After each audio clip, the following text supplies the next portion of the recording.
So hello everybody, कैसे हैं आप सभी। आई होप आप से बहुत ही अच्छे होंगे, आपकी स्टडीज़ बहुत ही अच्छी चल रही होंगी। सो आज हम करने वाले हैं चैप्टर नंबर 2 को कंप्लीट फुल एंड फाइनल। आज है हमारा ये लास्ट पार्ट। इसके बाद हमारा chapter number 2 class 11 business studies का कंप्लीट हो जाएगा and from the next week हम स्टार्ट कर देंगे हमारा चैप्टर नंबर 3 से स्टार्टिंग कर देंगे। सो आज हमें बेसिकली सबसे पहले, जैसे हमने लास्ट क्लास में कवर किया था कोऑपरेटिव सोसाइटीज़ के बारे में डिटेल में, उसके लिमिटेशंस, उसके मेरिट्स, उसके एडवांटेजेस। सो हम पढ़ेंगे आज कोऑपरेटिव सोसाइटी काम कैसे करता है। सो कोऑपरेटिव सोसाइटी में हमने ये पढ़ा था कि 10 एडल्ट मेंबर्स ज्वाइन होते हैं, उसके बाद वो लोग मनी सेव करते हैं और फिर एक उसके बाद स्मॉल बिजनेस स्टार्ट किया जा सकता है। और अब हमें पढ़ना है उसके टाइप्स ऑफ कोऑपरेटिव सोसाइटीज़, जैसे consumer cooperative society, producer cooperative society, marketing cooperative society, credit cooperative society, farmers cooperative societies and last one is cooperative housing societies. As such ये सारे अपने नेम से ही पता लग रहे हैं, बहुत ही ईजी टॉपिक्स हैं जो हमें पढ़ने हैं। सबसे पहले आता है हमारे पास consumer cooperative society. Consumer cooperative society से हमें समझ आ रहा है कि कंज्यूमर से रिलेटेड है ये। कंज्यूमर कोऑपरेटिव सोसाइटी में हम ये जानेंगे कि कंज्यूमर कैसे कंज्यूम करेगा, मतलब कंज्यूमर कैसे एक साथ, that all consumers will come together, कैसे एक साथ कंज्यूम करेगा थिंग्स को। प्रोड्यूसर्स में कैसे प्रोड्यूसर्स कोऑपरेटिव सोसाइटी में वर्क करेगा, मार्केटिंग में कैसे वो बेचेगा, क्रेडिट में कैसे क्रेडिट फैसिलिटी अवेलेबल होंगी, फार्मर्स को कैसे फैसिलिटी अवेलेबल होंगी एंड कोऑपरेटिव हाउसिंग में कैसे उन्हें हाउसिंग की फैसिलिटीज़ अवेलेबल होंगी। इन्हें करते हैं डिटेल में कवर। सबसे पहले आता है कंज्यूमर कोऑपरेटिव सोसाइटी। इसमें कंज्यूमर कोऑपरेटिव सोसाइटी में it protects the interest of consumer, ये प्रोटेक्ट करता है इंटरेस्ट कंज्यूमर का, और नंबर कंप्राइज करता है कंज्यूमर को, डिलीशियस ऑब्टेनिंग करता है गुड क्वालिटी प्रोडक्ट, किसमें, रीजनेबल प्राइस में। सोसाइटी एम करती है अचीव करे इकोनॉमी को, परचेज करे गुड्स डायरेक्टली बल्क में होलसेलर से और बेच दे डायरेक्टली मेंबर्स को, thereby eliminating the middleman, यहाँ पे मिडलमैन का काम खत्म हो जाता है। Profit if any distributed on either they capital contribution, profit distribute होते हैं कैपिटल कॉन्ट्रीब्यूशन के बेसिस पर, द सोसाइटी और purchase made by individual members, और इंडिविजुअल मेंबर से परचेज कर लेते हैं। ये था हमारा कंज्यूमर कोऑपरेटिव सोसाइटी। अगला आता है producer cooperative society. It protects the interest of small producers, the member comprises of producers delicious of procuring inputs for production of goods to meet the demand of consumer. ये protect करता है small producers के interest को, member comprise करते हैं, procure करते हैं inputs, production करते हैं गुड्स का, डिमांड और कंज्यूमर, जो भी कंज्यूमर डिमांड कर रहे हैं। The society aims to fight against the big capitalist and enhance the bargaining power. तो सोसाइटी एम करता है बिग कैपिटलिस्ट एनहांस करता है बार्गेनिंग पावर स्मॉल प्रोड्यूसर्स के लिए, बाय सप्लाइंग रॉ मटेरियल, कैसे रॉ मटेरियल सप्लाई करके, इक्विपमेंट सप्लाई करके, और अदर इनपुट्स मेंबर्स को बाय, और ऑल्सो बाय करता है output for sale. Profit among the members are generally distributed on the basis of their contribution to the total pool of goods produced or sold by society. Profit जो भी होते हैं member से generally distribute होता है किस basis पर, total जितना भी प्रॉफिट्स हुआ है, जो भी प्रोड्यूस्ड हुआ है गुड्स और बेचा गया सोसाइटी में। ये थे हमारे consumer and producers cooperative society के बारे में। बढ़ते हैं आगे। आगे आता है marketing cooperative societies. They help is not produced in selling their product, ये केवल हेल्प नहीं करता सेल करने के लिए प्रोडक्ट्स को। Member consist of producers to wish to obtain reasonable prices for the output. The society aims to eliminate middleman, society aim करती है मिडलमैन का इसमें एलिमिनेशन हो जाए, मिडलमैन कोई ना हो। इंप्रूव करता है कॉम्पिटिटिव पोजीशन मेंबर्स का, सिक्योर करता है फेवरेबल मार्केट प्रोड्यूसर्स को, पुल करता है आउटपुट इंडिविजुअल मेंबर्स के, परफॉर्म करता है मार्केटिंग फंक्शन जैसे ट्रांसपोर्टेशन की हेल्प, पैकेजिंग की हेल्प, और सेल कराता है आउटपुट बेस्ट पॉसिबल प्राइसेस पे। प्रॉफिट डिस्ट्रीब्यूटेड होते हैं according to which member contributed the pool of output. Marketing में बेसिकली सेलिंग का काम ही होता, ट्रांसपोर्टेशन, पैकेजिंग की फैसिलिटी प्रोवाइड करी जाती है बेस्ट पॉसिबल प्राइसेस पे, और प्रॉफिट डिस्ट्रीब्यूट होता है मेंबर्स में जो भी उन्होंने कंट्रीब्यूट किया है पूल ऑफ आउटपुट में। जितना उनका शेयर है। फार्मर कोऑपरेटिव सोसाइटीज़ ये प्रोटेक्ट करता है इंटरेस्ट फार्मर का, प्रोवाइड करता है बेटर इनपुट्स रीजनेबल प्राइसेस में। मेंबर कंप्राइज करता है farmer jointly take up farming activities. उनका एम क्या होता है, बेनिफिट्स लार्ज स्केल फार्मिंग में हो, इंक्रीज करे प्रोडक्टिविटी, प्रोवाइड करे good quality seeds, fertilisers, machines उनकी फार्मिंग के लिए, मॉडर्न टेक्निक के लिए, cultivation of crop. This solving in problem associated with farming on fragmented land holding. ये सॉल्व कर देता है प्रॉब्लम फार्मिंग फ्रेगमेंटेड की लैंड होल्डिंग्स की। सो ये थे हमारे दो कंसेप्ट, मार्केटिंग का और फार्मर्स का। आगे आता है हमारे पास क्रेडिट कोऑपरेटिव सोसाइटीज़, क्रेडिट की फैसिलिटी अवेलेबल कराना basically. They extend easy credit on reasonable terms to the members. ये एक्सटेंड कराता है क्रेडिट रीजनेबल टर्म्स मेंबर्स के। Societies provide loans to members, ये सोसाइटीज़ प्रोवाइड कराती हैं लोन्स मेंबर्स को। अमाउंट जो भी कलेक्ट हुआ है कैपिटल के तौर पर, डिपॉजिट्स के तौर पर मेंबर के द्वारा, और चार्ज करता है लो इंटरेस्ट रेट जिन्हें उन्हें बर्डन ना पड़े। मेंबर कंप्राइज करता है personal who seek financial help in the form of loan. Member comprise करता है, हेल्प करता है, फाइनेंशियली हेल्प करता है, किसकी फॉर्म में, लोन की फॉर्म में। एम क्या होता है, सोसाइटी का प्रोटेक्ट करे मेंबर्स को एक्सप्लॉयटेशन से, लेंडर से who charge high interest rate, जो कि हाई इंटरेस्ट रेट चार्ज करते हैं, उनसे प्रोटेक्ट करना इनका मेन एम होता है। अगला cooperative housing societies, they help people with limited income to construct house at reasonable prices. ये हेल्प करते हैं इनकम दे के कि वो अपना एक कंस्ट्रक्ट कर सकें हाउस रीजनेबल प्राइसेस पे। मेंबर सोसाइटी के कंसिस्ट करते हैं people who are desirous of procuring residential accommodation lower prices पे।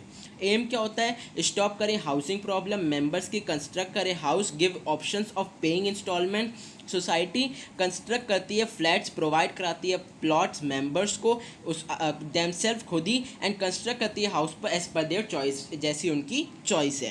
तो ये थी हमारी credit facility and cooperative housing society. आगे हम पढ़ते हैं joint stock company. Joint stock company basically हम कंपनी पढ़ेंगे, कंपनी होता क्या है। कंपनी बेसिकली हमारा सेक्शन 220 कंपनीज एक्ट 2013 में बताया गया है। तो कंपनी हमारा 3 शब्द से बना है, जॉइंट स्टॉक कंपनी। तो जॉइंट का मतलब है कलेक्टिवली, स्टॉक का मतलब है security, shares, debentures, bonds. Company denote करता है लीगल एंटिटी से एक सेपरेट लीगल एंटिटी नोशन देता है, may be said to be separate legal entity representing an association of people, लोगों का एक association who collectively own its securities. Company can be described as artificial person, company को हम artificial person कहते हैं। उसकी सेपरेट लीगल एंटिटी होती है, परपीचुअल सक्सेशन होती है, और उसके कॉमन सील मतलब उसकी एक स्टैंप होती है। अगले आते हैं हम कुछ पॉइंट्स देखने हैं। Company is organised governed by the companies act 2013। और कंपनी ये जो लिखी है डेफिनेशन, ये लिखी है 2 सब सेक्शन 20 में ऑफ द एक्ट 2013। कंपनी का मतलब होता है इनकॉर्पोरेटेड अंडर द एक्ट और एनी प्रीवियस कंपनी लॉ, या तो इस लॉ में या तो किसी पुराने लॉ में लिखा हो, उस कंपनी की जो डेफिनेशन है वो कंपनी में आएगा। The ownership of the company is representative through its share holders. जो ओनरशिप कंपनी की दर्शाई जाती है वो उसके शेयर होल्डर से होती है। कंपनी मैनेज कंट्रोल करते हैं बोर्ड ऑफ डायरेक्टर्स, कंपनी के रिप्रेजेंट करते हैं share holders of the company. तो फीचर्स क्या क्या होते हैं जॉइंट स्टॉक कंपनी के। आर्टिफिशियल पर्सन, ये क्रिएटेड बाय लॉ होता है, एग्जिस्ट करता है इंडिपेंडेंट अपने मेंबर से, इसे हम आर्टिफिशियल पर्सन भी कहते हैं। ये सांस नहीं ले सकता, ये खा नहीं सकता, ये दौड़ नहीं सकता इंसान की तरह, इसलिए हम इसे आर्टिफिशियल पर्सन कहते हैं। अगला आता है separate legal entity. Business enjoy करती है सेपरेट लीगल एंटिटी क्योंकि वो अलग मानी जाती है लोगों से, अपने मेंबर से। उसकी एसेट्स लायबिलिटीज रिप्रेजेंट करती हैं in the name of company, company की नेम पे। और लॉ की आइज मतलब लॉ की नज़रों में business and its owner are separate, business और ओनर दोनों सेपरेट होते हैं। Formation, a joint stock company comes into existence only through its registration and the company age. Joint stock company existence में कब आती है, जब वो रजिस्टर होती है कंपनीज एक्ट 2013 में और किसी प्रीवियस कंपनी लॉ में। As earlier such companies which are incorporated in 1956, पहले एक्ट 1956 का था, बाद में इसे अमेंड करके चेंज करके 2013 कर दिया गया। या तो 2013 में या तो 1956 में किसी में भी रजिस्टर हो सकती है, वो कंपनी मानी जाएगी। और any company law shall be included in the list of the company, list company में रजिस्ट्रार के पास होगा। तो ये आ जाता है हमारा फीचर्स। आगे आता है परपीचुअल succession. A joint stock company is created by law and it can be wind it through a proper legal procedure. जो जॉइंट स्टॉक कंपनी है लॉ के द्वारा बनती है और ये बंद करी जा सकती है एक लीगल प्रोसीजर के द्वारा। उसके मेंबर्स बंद कर सकते हैं। मेंबर्स में come and go but company goes on for ever. चाहे मेंबर की डेथ हो जाए, रिटायर हो जाए, इंसॉल्वेंसी हो जाए, बैंकरप्सी हो जाए, कंपनी कभी बंद नहीं हो, क्योंकि मेंबर्स एंड कंपनी दोनों अलग अलग हैं। उसके बाद भी मेंबर्स के ना रहने पर भी वो किसी और लीगल रिप्रेजेंटेटिव उनके पास चली जाएगी और आगे कंटिन्यू हो जाए। कंट्रोल, ओनरशिप कंपनी की रिप्रेजेंट होती है उसके शेयर होल्डर के द्वारा। शेयर होल्डर पार्टिसिपेट नहीं करते day to day management activity में। Business carried out through the board of directors, business carried करते हैं बोर्ड ऑफ डायरेक्टर जिन्हें नॉमिनेटेड करा जाता है शेयर होल्डर के द्वारा। अगला कॉमन सील। कॉमन सील क्या होती है? Official signature of a company. Company's artificial person operates its own name mechanism is required to authenticate the document a common seal. Common seal को हम स्टैम्प भी कहते हैं, कंपनी की स्टैम्प। अगला आता है risk bearing. Ownership of a public company is held by a large number of share holders, consequently the risk loss gets divided among a large number of share holders who are liable to contribute to the extents to their holding in the company. Ownership जो public company में होती है वो large number share holder के पास होती है। Risk of loss divided हो जाता है large number of share holders के बीच, जो कि लाइबल होते हैं, कॉन्ट्रीब्यूट करते हैं होल्डिंग्स कंपनी में। सो ये थे हमारे कुछ 7 फीचर्स। इसमें से आप कम से कम 5 याद कर लेना, बहुत है, सफिशिएंट है आपके लिए, बहुत ही ईजी है। आर्टिफिशियल पर्सन है, सेपरेट लीगल एंटिटी होती है, मेंबर्स और हमारे कंपनी अलग अलग होती है। फॉर्मेशन बहुत ही इसका ज़्यादा, मतलब फॉर्मेशन या तो कंपनीज एक्ट 2013 में ये हो या तो 1956 में हो रजिस्टर, ठीक है। परपीचुअल सक्सेशन, मेंबर आए जाएँ उससे कोई फ़र्क नहीं पड़ता कंपनी को। कंट्रोल, कॉमन सील, स्टैम्प से याद रखना, बहुत ईजी पॉइंट है, आपको जो जो ईजी लगते हैं वो आप कर लेना। आगे बढ़ते हैं merits of joint stock company. सबसे पहले आता है limited liability. A company has a distinct entity and only the assets of the company can be use to settle the debts. Company एक डिस्टिंक्ट अलग एंटिटी है, जो एसेट्स कंपनी के use होंगे वो सेटल करने के लिए किस लिए होंगे? डेट्स के लिए, उधारी के लिए। लाइबिलिटी शेयर होल्डर की लिमिटेड होगी to the extent of capital, जितने उन्होंने लगाई है कैपिटल कंपनी में, और the amount unpaid on the share held by them, और जितना अमाउंट रह रहा है। अगला transfer of interest. The shares represent the financial interest of a person in a company. Share represent करता है फाइनेंशियल इंटरेस्ट जो भी पर्सन कंपनी में है। It is easy to transfer the interest in case public company as they can be easily bought and sold through stock exchange depending upon the needs of investors. अगर वो public company है तो उसके shares easily sold हो सकते हैं क्योंकि stock exchange में रजिस्टर्ड नहीं होती हैं। Perpetual succession. A company has a stable existence. Company की एक स्टेबल एग्जिस्टेंस होती है as it enjoys a separate entity distinct from its members. ये लिक्विडेटेड होती है only following legal procedures as provisions of companies act. Company affect नहीं होती death से, रिटायरमेंट से, रेजिग्नेशन से, इंसॉल्वेंसी से, इंसैनिटी से या मेंबर्स से ऑफ इट्स मेंबर्स। स्कोप क्या होता है एक्सपेंशन का? Adequate financial resource, professional management, two main requisitions for the growth and expansion of business. Company enjoy करती है edge over the forms of business organisation में, फर्दर रेस करती है share capital investors से and from banks and financial institution से भी। अगला आता है प्रोफेशनल मैनेजमेंट। क्वालिटी मैनेजमेंट की ऑर्गेनाइजेशन की डायरेक्टली डिपेंड करती है किस पे? ह्यूमन रिसोर्स पे। और कंपनी ऑर्गेनाइजेशन की फाइनेंशियली स्ट्रॉन्गर होती है, हायर करती है स्पेशलिस्ट प्रोफेशनल्स और उनकी कॉम्पिटिटिव सैलरीज भी होती है। सो मेरिट्स हमने क्या क्या पढ़े? लिमिटेड लाइबिलिटी होती है, ट्रांसफर ऑफ इंटरेस्ट के बारे में पढ़ा, परपीचुअल सक्सेशन के बारे में पढ़ा, कोई आए जाए कोई फर्क नहीं पड़ता, दोनों अलग सेपरेट होते हैं, स्कोप ऑफ एक्सपेंशन पढ़ा और उसके बाद प्रोफेशनल मैनेजमेंट पढ़ा। आगे आते हैं डीमेरिट्स क्या होते हैं इसके जॉइंट स्टॉक कंपनी के। कॉम्प्लेक्सिटी होता है फॉर्मेशन में, तो मैंने जैसे बताया था कॉम्प्लेक्स होता है बनाना। फॉर्मेशन कंपनी का कंसीडर करा जाता है टाइम कंज्यूमिंग प्रोसेस, एक्सपेंसिव भी होता है और कॉम्प्लिकेटेड प्रोसेस भी होता है। इन्वॉल्व करता है preparation of several document which constitutes an essential part of the process of registration. Lack of secrecy. As per the provision of companies act, company को रिक्वायर है इशू करे फाइनेंशियल स्टेटमेंट और other necessary information time to time office में registrar of the company and to general public, और general public को भी अपने वो डॉक्यूमेंट्स टाइम टू टाइम दिखाने हैं। It is difficult to maintain secrecy यहाँ पे नहीं हो पाती है with regard to working of the company. Secrecy यहाँ बहुत कम होती है। Impersonal work environment. A company is characterized by separation from management. It is not necessary that all its officers will exhibit commitment and personal towards the success of the organization. Impersonal work environment होता है. Numerous regulations, ये mandatory है कि working of a company is carried out strictly in accordance with provision of companies act. Companies act के according ही काम करना है. यहाँ पे एक रिस्ट्रिक्ट रेगुलेशन है. कॉन्सिक्वेंटली कंपनी बाउंड है.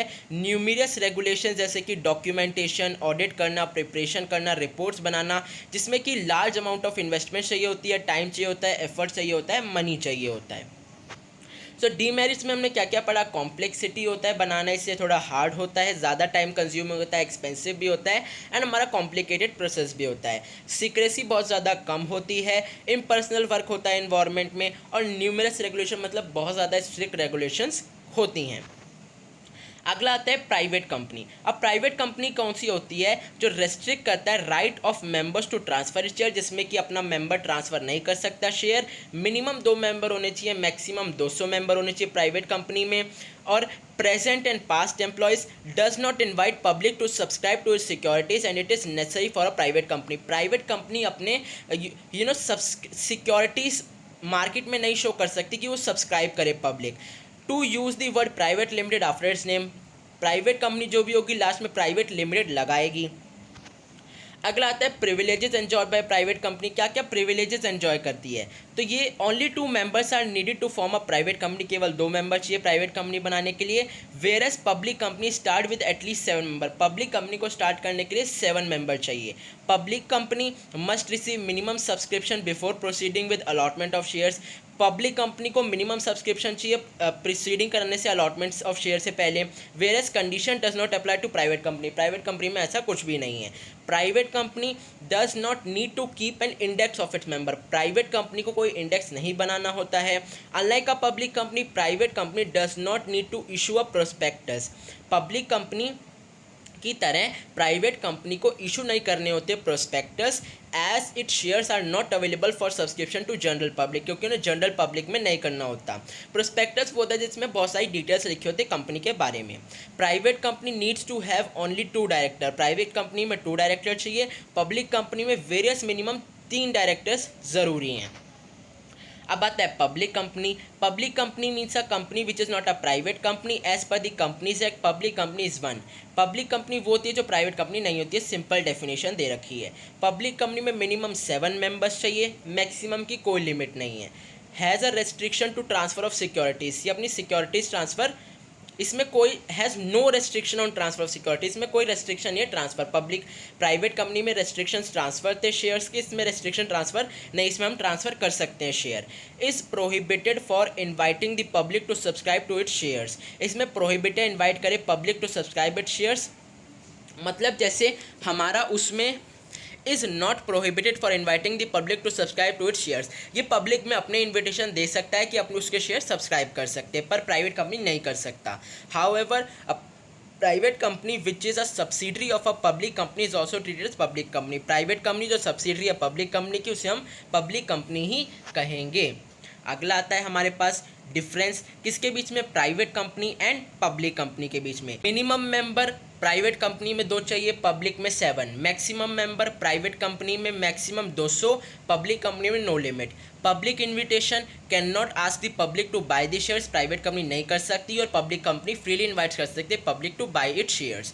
Transfer of shares can not be freely transferable to others. Private company में शेयर्स फ्रीली ट्रांसफरेबल नहीं हो सकते, पब्लिक कंपनी में शेयर्स फ्रीली ट्रांसफरेबल हो सकते हैं मार्केट में.